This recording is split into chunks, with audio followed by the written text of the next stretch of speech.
Varstveno-delovni center Polž, enota Slovenska Bistrica, letos praznuje 25-letnico svojega delovanja.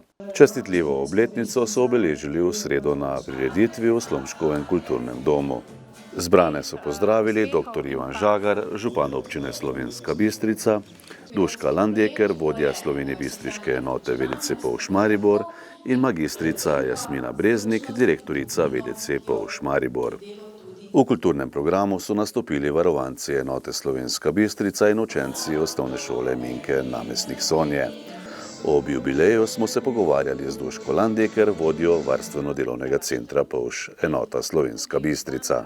Enota Slovenska Bistrica je bila ustanovljena pri osnovni šoli Minke Namestnik Sonja pred 25 leti, to pomeni leta 1997.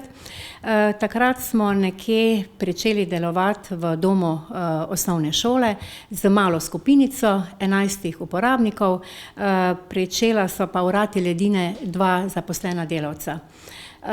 Seveda mi uporabnikom nudimo zaposlitev pod posebnimi pogoji, vodenje in varstvo in seveda prostori so postajali vedno bolj utesnjeni, zato smo pač pričeli iskati nove prostore in tako smo se seveda leta 2008 selili v nove prostore, predtem pa smo se še priključili Varstveno-delovnemu centru Polž v Mariboru. Varstveno-delovni center Polž Maribor je socialno-varstveni zavod, z sedežem pa v Mariboru, s tem, da so enote v Lenartu, v Šentilju, v Rušah, tudi v Mariboru, na Bohovi in seveda v Slovenski Bistrici.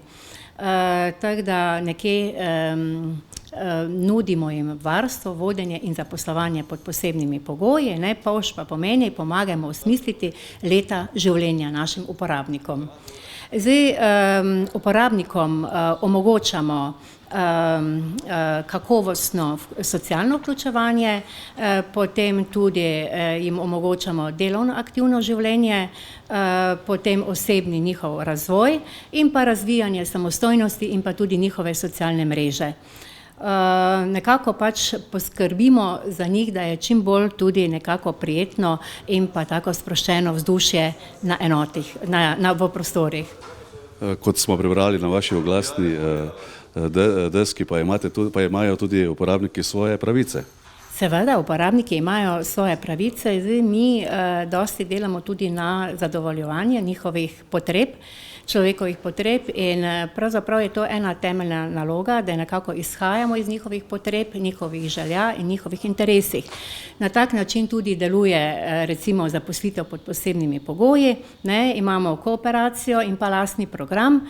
Pri kooperaciji delamo za različne kooperante, pri lastnim programu pa različne izdelke iz različnih, največkrat iz naravnih materialov. In tukaj uporabniki že zbirajo, recimo, kaj bojo delali, kaj si želijo delati.